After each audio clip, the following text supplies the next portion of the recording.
Good morning, good afternoon, or good night, and welcome to Command Power, the show in which we discuss all things Magic the Gathering with a focus on Commander. And today we have a brand new deck for you, but before that, just a quick reminder to please click like and subscribe if you enjoy my videos. We're well on our way to 1 million subscribers and every single click counts. And today's deck is going to be centered around Duskana, the Rage Mother. For 2 colors, 1 red, 1 green, and 1 white, she's a legendary creature, bear, 5/5 with, when Duskana the Rage Mother enters the battlefield, draw a card for each creature you control with base power and toughness 2/2. Whenever a creature you control with base power and toughness 2/2 attacks, it gets +3/+3 until end of turn. So this card immediately stood out to me as soon as it was spoiled because I used to have a bear tribal deck headed by a Eula, and this just seems so much better in almost every way. It's an incredibly powerful effect that initially seems to be meant to be played with morph and disguise cards, but honestly you can just play it bear tribal, you can just play good stuff and play a bunch of creatures that have power and toughness 2/2 and just go nuts from there because this provides so much value. There's really all sorts of different ways you can build around this, but the reason it's so strong is it's going to draw you a bunch of cards when it comes in, which means you can afford to play less card than you normally would, and it's also going to immediately buff any creature that you had on the board that meets those stats. So that means that it kind of has haste in a way. It's going to immediately provide a huge boost to your team whilst drawing you a ton of cards, and of course you can get even more value out of it by running effects that allow you to blink it, which we're going to be doing in this deck. But we've basically tried to combine a bit of everything. Bear tribal, good 2/2 creatures, and blink to make one very strong machine.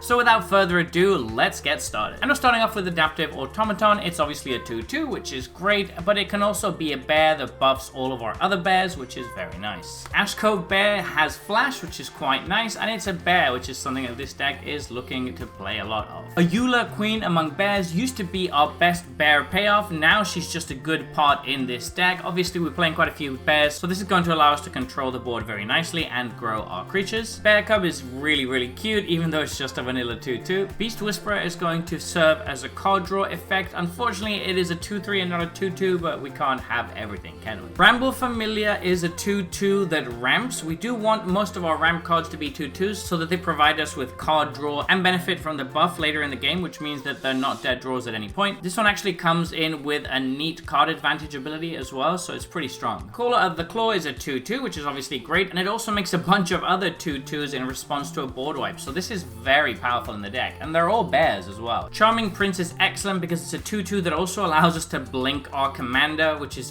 very powerful. Just getting to draw a bunch of cards again with our commander post-combat seems very good. Deep Gnome Terramancer has the right stats and can allow us to ramp a little bit in the deck, which is solid. Delny Streetwise Lookout is good when we don't have our commander in play yet because it means that our creature is going to be very difficult to be blocked. It has a little bit of negative synergy with the power and toughness buffing from our commander, but doubling all the triggers from all creatures with power 2 or less is still going to be really solid. Druid of the Emerald Grove provides some permanent ramp in the form of lands, and it has the right stats for the deck. Druid's Familiar is really good because it's a bear, which is something we're looking to play, and it also buffs our creatures without buffing their base power and toughness. Flaxen Intruder we're playing almost entirely for the adventure, seeing as the 1/2 creature is pretty average. Grizzly Bears is just an old school classic. We do have a couple of cards that care about creatures with no abilities, so this is nice in that sense. Intrepid Paleontologist is very good as a 2/2 mana creature that's going to allow us to have a little bit of graveyard hate, but we also do have some changelings in the deck, which means we can even use its other ability. Irregular Cohort is one of those changelings. This is very good to drop the turn before we play our commander because it gives us 2/2 bodies. Karmic Guide is a 2/2 creature that's going to help reanimate some other stuff in our deck, which is very nice. Manglehorn is a 2/2 that deals with an artifact when it enters the battlefield. Mother Bear is excellent in this deck. We obviously have a bear sub-theme, so she's very nice, and the fact that when she dies she provides 2 other 2/2 bears is just gravy. Aldaya Channelers is really interesting and very powerful. It's always going to have base toughness 2/2, even if it's got its +3/+3 buff, and it can just be a really solid beater or a really solid ramp card. We don't know which one we're getting each turn, but that's part of the fun. Owlbear Cub isn't a 2/2, but it is a very cute bear that's going to provide great value late game when we get to attack with it. Pale Bears are a 2/2 that has Island Walk with the buff from our commander. That's a 5/5 that's often going to be unblockable. Quirion Beastcaller fits the base stats that we want, and we're running a lot of creatures in this deck, so it's going to grow very big and then distribute counters on other stuff when it dies. Revelock can reanimate most of our deck because it almost all has power 2 or less, which makes it really good in the deck, particularly since we're running quite a few blink effects. Rishkar Pima Renegade is a 2/2 that spreads out counters. We also have a few other ways to get counters, so this can just give us a nice little mana boost. Roaming Throne is one that I'm disappointed to have to put into almost every deck lately, but it really is that good. Doubling our commander's trigger here is amazing, and we also have a bunch of other creatures that want to have their triggers doubled. Runeclaw Bear is another vanilla bear, but we're totally okay with that. Roxa Patient Professor is a little bit of a payoff for all of those cards we have with no abilities. It basically makes them unblockable and actually recurs one of them when it enters the battlefield, which is nice. Solemn Simulacrum is a 2/2 that ramps us and draws us a card. This is great, particularly when it's smashing in as a 5/5. Steward of Valoron is surprisingly good in the deck as a 2/2 with Vigilance that gets to attack as a 5/5, and then we can still use it for mana after that. Striped Bears is a 2/2 bear that draws us a card. Very straightforward. Sark and Gorklaw are going to count as a bear, but they also serve a very important purpose by allowing us to smash in with stuff quickly if we need to. Taurian Mauler is excellent in this deck as a 2/2 bear that's going to constantly grow. Tuya Bearclaw should get very big fairly easily, and she also benefits from the buff from our commander. Ulvenwald Bear should be fairly easy to get to trigger, and at that point we're getting a creature that's way above stats and fits the creature types that we care about in this deck.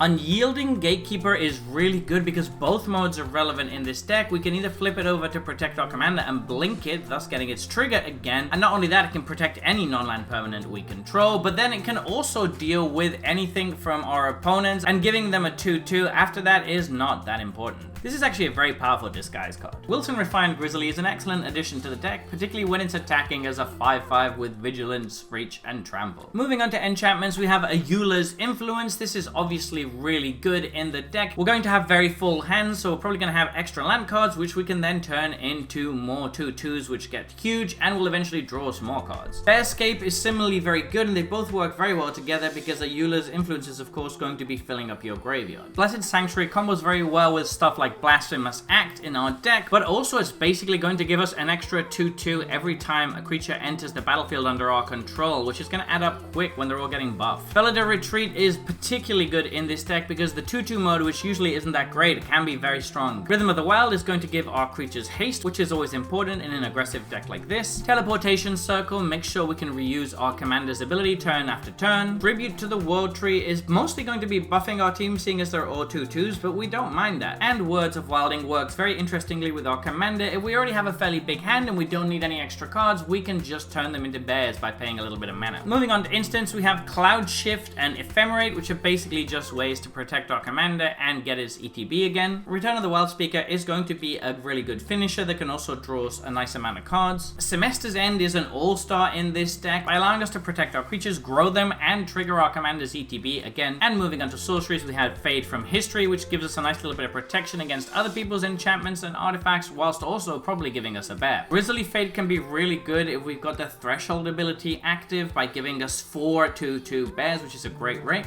Shamanic Revelation should be drawing us quite a few cards since we are going wide. And Titania's Command is incredibly flexible by allowing us to ramp twice and get some nice lands out of our deck, or just gaining us a bunch of life, or the one we care about most in this deck, making 2 2/2 green bears. Moving on to artifacts, we have Conjurer's Closet, which is another version of Teleportation Circle, which as we've mentioned works well with our commander. Maskwood Nexus is going to turn all of our creatures into bears and can also make 2/2s on demand, so it fits perfectly. And for Planeswalkers, we have the Eternal Wanderer. Basically, it's a perfect fit in this deck. Every single ability is great. Usually you only play it for the -4 board wipe, but we also have a way to make 2/2s with Double Strike, which benefit from the pump from our commander, and we have a Blink ability on the +1, which is really good, again, to get our commander's ability over and over. And moving on to lands, we have Argoth, Sanctum of Nature. This is obviously great because we're going to get to make bears with this. Kessig Wolfrun is a good way to finish the game by pumping extra mana into making one of our creatures massive. And Reliquary Tower is going to make sure we don't need to discard all those sweet, sweet cards we're drawing. So there you have it. That has been our Duskana, the Rage Mother deck tech. What do you think about this one?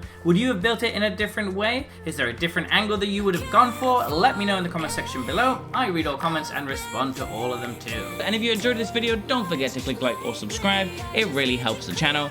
And until next time, take care.